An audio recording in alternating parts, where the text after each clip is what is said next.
तो आज से कई सालों पहले हमने ह्यू जैकमैन के वोल्वरीन को लोगन में आखिरी बार देखा और क्या सेंड ऑफ था वो। लेकिन फिर एक अनाउंसमेंट होता है जिसमें पूरी दुनिया को हिला के रख देने की ताकत थी and it made us all emotional. जिसमें हमको ये पता चला कि डेडपूल 3 में वोल्वरीन रिटर्न करने वाला है and Ryan Reynolds, Hugh Jackman, Deadpool, Wolverine. मुझे बताने की भी जरूरत नहीं है, जब ये दोनों आपस में साथ में आएंगे तो कितनी ज्यादा एक्सपेक्टेशंस ऑटोमेटिकली सेट हो जाती हैं। तो क्या डेडपूल एंड वोल्वरीन मूवी उन सारी एक्सपेक्टेशंस पे खरी उतर पाई है? तो I will say kind of yes and kind of no as well. ऐसा क्यों है, एक एक करके हर चीज पे बात करते हैं। सबसे पहले हल्के फुल्के सिनॉप्सिस, कोई स्पॉइलर नहीं है। मूवी में वही सारी चीजें होती हैं जो हमको ट्रेलर में दिखाई जाती हैं कि Deadpool for some reason Wolverine को रिक्रूट करता है क्योंकि टीवीए वाले उसे काम करने पे मजबूर कर देते हैं बिकॉज टाइमलाइंस का कुछ लफड़ा है।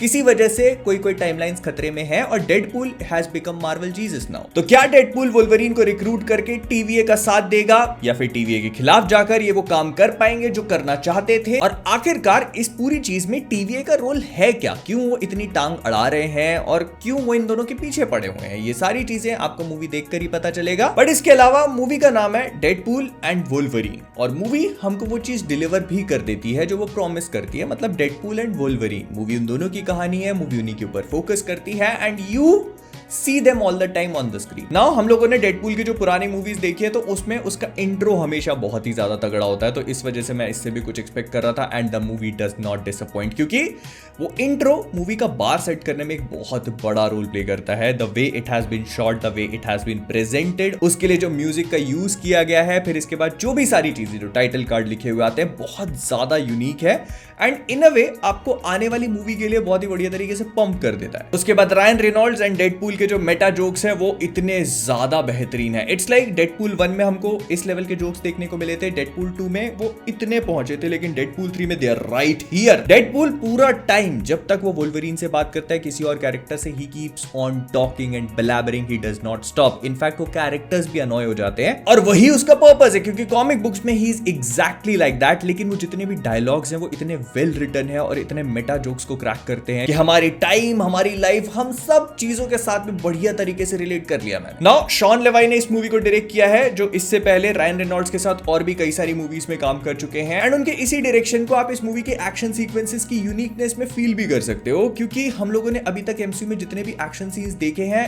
ये वाले काफी अलग तरीके से शूट किए गए हैं। इसमें आपको मल्टीपल कट्स देखने को नहीं मिलेंगे। जनरली जब भी कोई एक्शन सीक्वेंस चल रही होती है तो कैमरा उनके आसपास घूमता रहता है and you see everything in a single continuity, तो वो देखने में बहुत बढ़िया लगता है। फिर इसके बाद उन चीजों को और भी ज्यादा इनोवेट करने की कोशिश करी है, जैसे कि कोई एक्शन सीक्वेंस चल रही है तो उसके साथ में अगर गोल नहीं घुमा रहे तो कैमरा सीधा चलेगा, जैसे वो 2D वीडियो गेम्स में होता है कि दो कैरेक्टर सीधे सीधे चलते जा रहे हैं, उनके सामने जो भी एनिमी आ रहे हैं वो उनसे लड़ रहे हैं, the camera keeps moving including the characters as well. तो ये सारी चीजें जब बैकग्राउंड स्कोर के साथ आपस में कंबाइन होती है तो they give us a very good action sequence और एक काफी अच्छी फील क्रिएट करता है। लेकिन इसके साथ में एक चीज और ध्यान देने वाली बात है कि मार्वल ने इस मूवी के साथ बहुत सारे दाव खेले, जैसे कि एंड गेम के बाद उनकी सारी मूवीज उस तरह से क्लिक नहीं कर रही जैसे पहले किया करती थी, तो इस वजह से उन्होंने इस साल सिर्फ एक मूवी रिलीज करी एंड दिस वाज इट। इसके अलावा कोई मूवी नहीं आने वाली है। अब सारी मूवीज अगले साल पे शिफ्ट कर दी है तो बताता है कि उनको इस मूवी पे कितना कॉन्फिडेंस था। तो does it deliver? I would say not completely, because movie में वो डेडपूल एंड वोल्वरीन वाली शोबाजी तो बहुत तगड़ी है जिसको देखकर आपको मजा आएगा। वो सारी फैन सर्विस है जो हम लोग एमसीयू मार्वल मूवीज एक सुपर हीरो मूवी में देखना चाहते हैं। लेकिन जहां पे मूवी की राइटिंग की बात आती है वहां पर ये काफी ज्यादा फ्लैट फॉल करती है। आई मीन इन लोगों ने कैरेक्टर्स को इंट्रोड्यूस तो किया है, उनको मोटिवेशंस भी दिए हैं, लेकिन द मोमेंट आप उनके मोटिवेशंस के पीछे के आइडियाज पे अपना लॉजिक लगाने की कोशिश करते हो यू रियलाइज कि वो सारे के सारे आइडियाज, वो सारे के सारे लॉजिक्स जो है वो सब कुछ बहुत शैलो है। मोस्ट ऑफ द टाइम्स हम लोगों को वोल्वरीन, डेडपूल, उनके आपस की बैंटर दिखाई जाती है। मूवी का एक बेसिक प्लॉट है जिसको हमें थोड़ा सा कॉम्प्लिकेट करके समझाने की कोशिश करी जाती है एंड वही चीज इन दोनों का मेन एम भी है। लेकिन इस चीज को धीरे धीरे करके ऐसा कॉम्प्लिकेट किया जाता है कि क्लाइमैक्स तक हमको जो मेन कैरेक्टर्स हैं, जो एंटागनिस्ट है, उसके भी मोटिवेशंस बहुत अच्छे से समझ में नहीं आते। कुल मिला के आखिरी तक सब कुछ खिचड़ी सी बन जाती है और वैसे देखने में तो सब कुछ बढ़िया लगता है because you are actually getting fan service और वो फैन सर्विस किसको पसंद नहीं आएगी। बट जब आप उसके पीछे थोड़ा भी उसका आइडिया समझने की कोशिश करते हो कि आखिरकार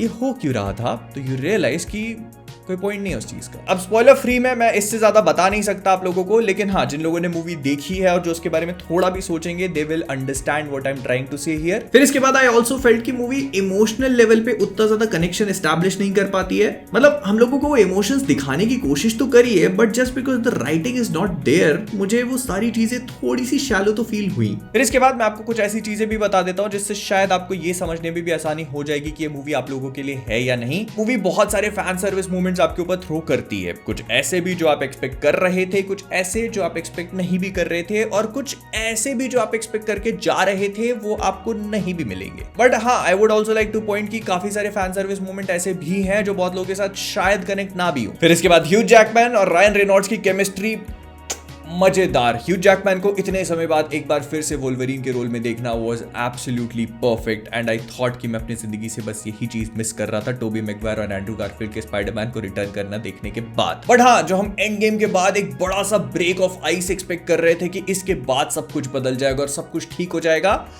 I don't think this is the movie yet। और हाँ, मैंने मूवी 3D इंग्लिश में देखी थी। 3D बढ़िया है, आप मिस नहीं कर सकते। कुछ ज्यादा डार्क वार्क भी नहीं दिख रहा था। मूवी ज्यादातर लाइट में ही टेक प्लेस करती है। कोई भी चुम्मा चाटी के सीन नहीं है अगर आप डेडपूल और डॉगपूल के काउंट ना करो तो। और मूवी के एंड में एक पोस्ट क्रेडिट सीन है जो बिल्कुल लास्ट में आता है क्रेडिट्स रोल होने के बाद, और वो मेन MCU में कहीं पे भी जाकर कॉन्ट्रीब्यूट नहीं करता। सो अगर आपको घर पहुंचने की जल्दी है तो आप उसको स्किप कर सकते हो। I want to talk about the movie a lot more, but मुझे लगता है कि स्पॉइलर फ्री तरीके से तो इसके बारे में और ज्यादा बात नहीं करी जा सकती। स्पॉइलर वाला रिव्यू करेंगे तो उसमें और अच्छे से बात करते हैं। बाकी अगर तुम अपने डॉग पूल के चुम्मा चाटी से बचना चाहते हो तो वीडियो को लाइक करो।